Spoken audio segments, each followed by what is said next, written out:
Le Bitcoin est bloqué entre deux forces. On a eu le rapport avec les CPI aux US, donc le rapport sur l'inflation.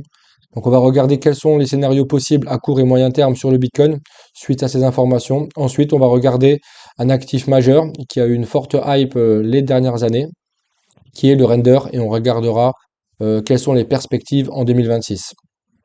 Donc pour attaquer directement avec le Bitcoin, donc on est actuellement entre deux forces, comme expliqué dans l'intro. Pourquoi? Parce qu'en fait ici sur le bas du range, on peut voir qu'on a une défense au niveau des acheteurs. Donc on peut voir que les plus bas sont de plus en plus hauts. Qu'on est venu sweep le haut du range qu'on attendait au mois de février. Pour ceux qui ont suivi, donc on avait ici un retracement en 3 temps. On avait pas mal de FVG à refermer et on attendait une reprise haussière au moins pour aller récupérer le haut du range du mois de février. Donc c'est ce qui s'est passé ici. On a une réaction immédiate. Et on peut voir ici qu'on est revenu fermer toutes les zones d'inefficience qu'on avait. Donc ici, on avait une grosse, donc qui a été refermée très rapidement. Et ensuite, on avait deux zones ici en M30. Donc celle-là aussi, c'était du M30, qui est maintenant refermée. Donc maintenant, tant que cette zone tient, donc je vous avais dit qu'on pouvait encore refaire des plus hauts, puisqu'on peut voir que la dynamique est toujours respectée.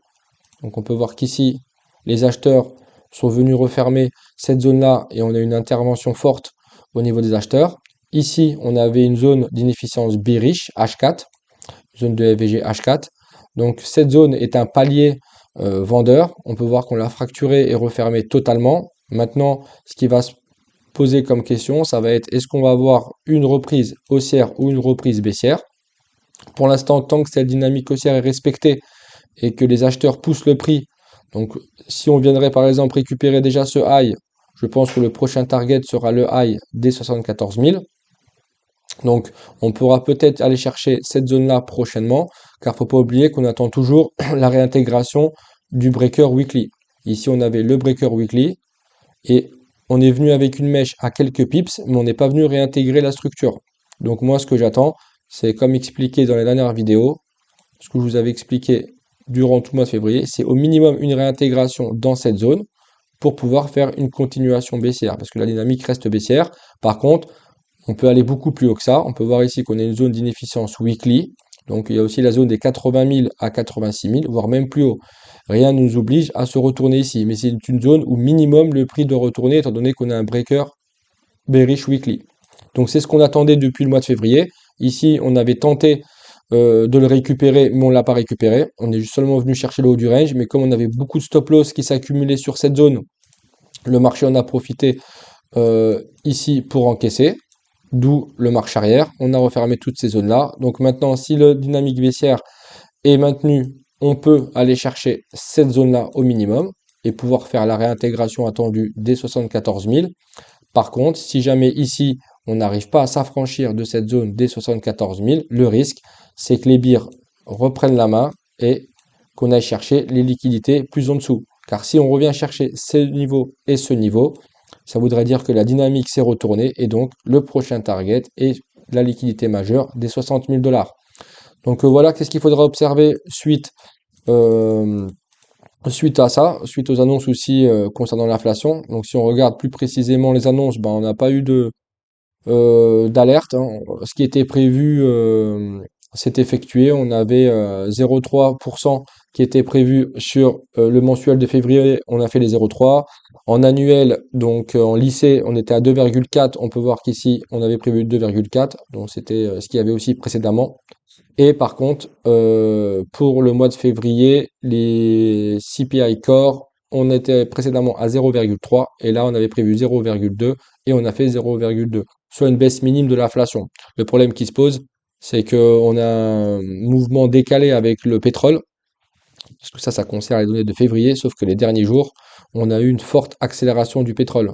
On peut voir même que on a une hausse de 117% depuis le mois de décembre. Et si on regarde les derniers jours, on a eu une grosse hausse à l'ouverture US dans la nuit de dimanche à lundi. Et on est revenu target une supply dans laquelle on était courant 2022. Donc depuis, on a eu une grosse baisse à hauteur de 35%, voire un peu moins même. Au jour d'aujourd'hui, on est à 28% de baisse. Donc beaucoup de volatilité sur cette zone concernant le pétrole. Sauf que le pétrole a un impact énorme sur les données de l'inflation. forcément, donc ça va augmenter nos coûts de matières premières et les coûts de transport, donc ce qui pourrait impacter fortement la décision de la Fed concernant la baisse des taux. Donc le pétrole est à surveiller de près les prochains jours et les prochaines semaines, car on risque d'avoir des gros mouvements de marché si jamais on revient dans cette zone où on s'affranchit du high de 2022. Le risque, c'est que le marché vont commencer à presser une potentielle, comment expliquer, une poussée entre guillemets de la baisse des taux, donc qui était normalement prévue pour le mois de juin. Donc on risque de la repousser beaucoup plus tard, et ça, le marché risque de ne pas aimer. Et Bitcoin risque de subir de gros mouvements de volatilité dans le sillage des marchés traditionnels. Donc voilà, qu'est-ce qu'il faudra surveiller les prochains jours. Pour l'instant, on n'a pas eu de grosse réaction, mis à part cette bougie depuis les annonces de 13h30. Donc à conserver cette zone et cette zone, surtout si on veut conserver la dynamique haussière. Si jamais on s'affranchit ici, c'est pas pour ça qu'il faut acheter du Bitcoin et se dire to the moon. Ici, on n'est pas vraiment dans des zones d'achat. L'idéal serait plutôt d'acheter le bas du range. Et ici, c'est pas parce qu'on va prendre cette zone-là, si jamais le Bitcoin confirme une continuation haussière, qu'il faut absolument sauter sur les shorts, se dire que ça y est, ici, il faut shorter. Non, il faut attendre des confirmations. Car comme expliqué, on a des zones beaucoup plus hautes ici déjà, la zone des 74-75 000. Et si jamais ici, on n'a pas de réversal et une cause en mineur, on peut aller beaucoup plus haut. Donc voilà, il faudra faire très attention. On verra d'ici demain, après-demain, comment le prix va évoluer. Donc j'espère que ça va vous aider pour les prochains jours et que ça vous aidera. Donc n'hésitez pas à liker, mettre des commentaires, partager. Ça m'aide étant donné que j'ai une jeune chaîne. Donc ça peut me donner de la force et relancer un peu l'algorithme. Ensuite, on va parler d'un actif majeur qui est le render. Donc c'est un actif que je pense beaucoup connaissent. C'est un actif qui a surperformé les dernières années depuis son lancement en 2020. Donc c'est un actif qui attire beaucoup l'attention. On peut voir depuis 2023-2024 parce qu'on a un narratif très lié à l'explosion de l'IA.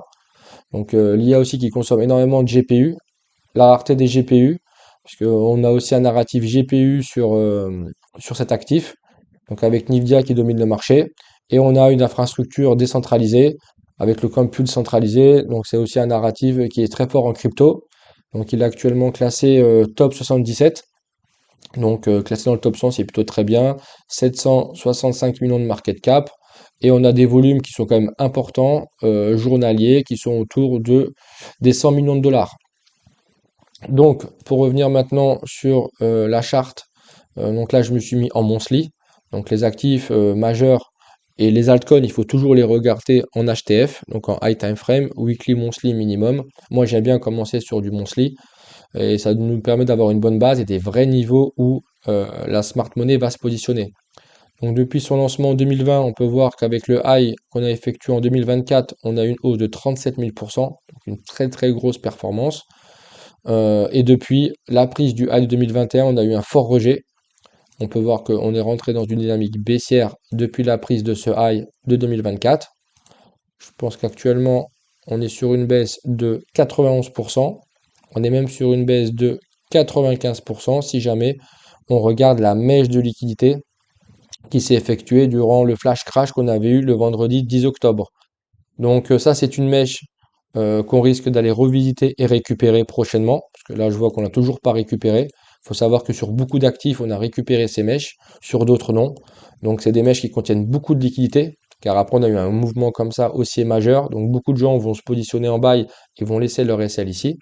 Donc on peut voir que cette mèche n'est pas allée nulle part, hein. Ici on avait une zone d'inefficience monthly, bullish. On est venu la refermer intégralement avec la mèche, pardon. Donc on risque de revenir avec le corps. Donc on peut encore se balader ici, monter, etc. Mais l'objectif va être, quoi qu'il arrive de ce mouvement, ça va être d'aller minimum chercher ici. Maintenant ici, on peut voir qu'on est dans une zone de FVG monthly, bullish. Donc ici, si jamais on est amené à consolider comme ici, ici on peut voir qu'on avait une zone de demande, on est resté ici plusieurs mois avant d'avoir eu le up. Donc ici, ça peut être une zone de bottom. Si jamais ici, le marché récupère la mèche, consolide longtemps et nous valide une cause de retournement, on pourra target des nouveaux plus hauts. Donc ça, c'est le scénario 1, si jamais cette zone est maintenue. Maintenant, si jamais cette zone n'est pas maintenue, et qu'ici, on n'a pas d'intervention des acheteurs et on a un mouvement plutôt agressif, on va pouvoir aller chercher des zones plus importantes comme le lot 2023. Donc moi j'aime bien mettre mes liquidités annuelles. C'est souvent des gros niveaux avec beaucoup de liquidités où le marché peut poser des bottoms.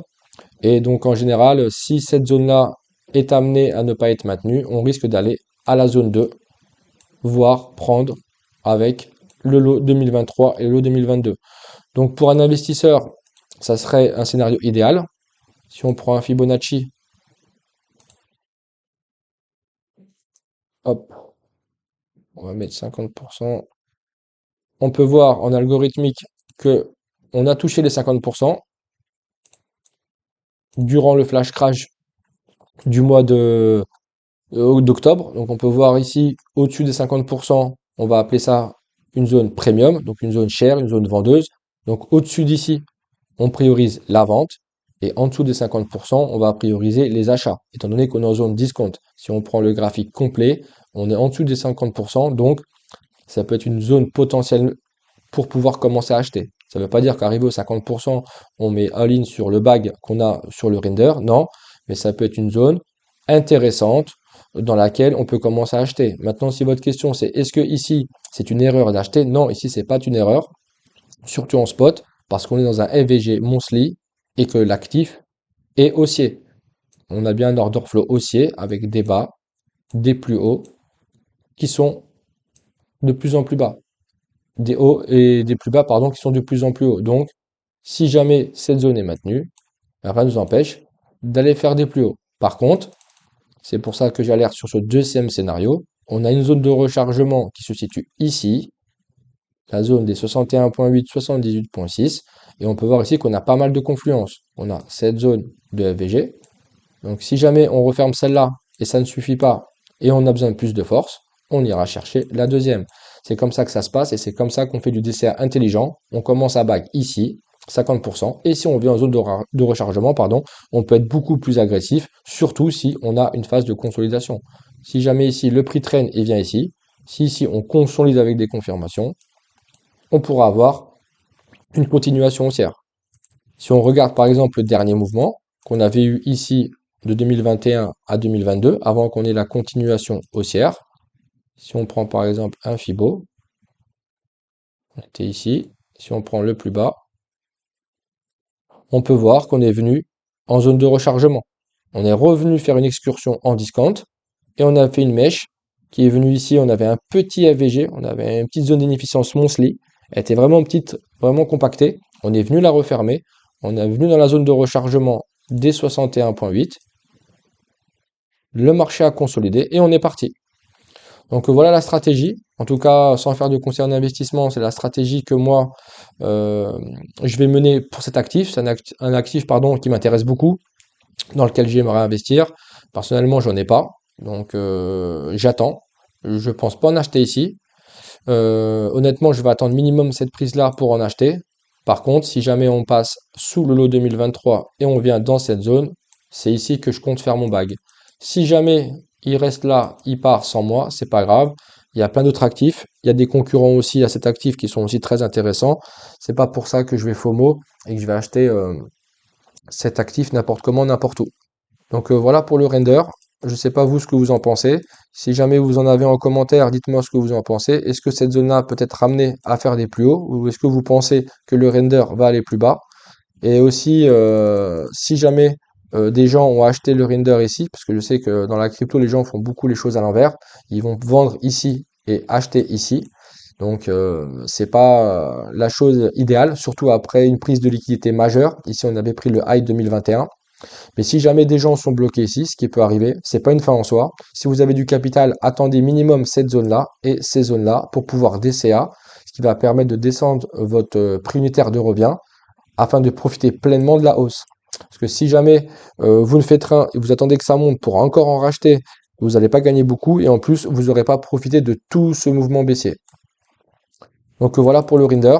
J'espère que vous allez aimer. Il va falloir être très patient parce que là, on est sur une analyse monthly. Donc là, rien ne nous empêche de durer comme ça pendant des mois, travailler la zone, soit monter, soit descendre. Et je pense qu'on aura sûrement un bottom sur cette année 2026 En tout cas, on est parti pour. La correction n'est pas finie, que ce soit sur les marchés de manière générale, même sur le Bitcoin, l'Ethereum. Donc attendez-vous à beaucoup de volatilité, beaucoup de faux mouvements. Ne soyez pas pressés, soyez stratégiques. Mettez-vous des alertes sur les niveaux clés. Et puis profitez-en pour accumuler des gros actifs majeurs sont importants et qui ont surtout du fort potentiel dans l'écosystème crypto pour les années à venir. Donc voilà pour le Rinder.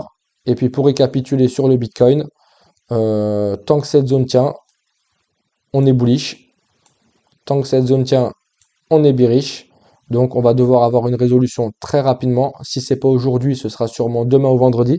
Vendredi, il y aura aussi des CPE, mais bon, c'est en décalé parce que ça concerne le mois de janvier. Donc je pense que fin de semaine, on aura notre vraie direction.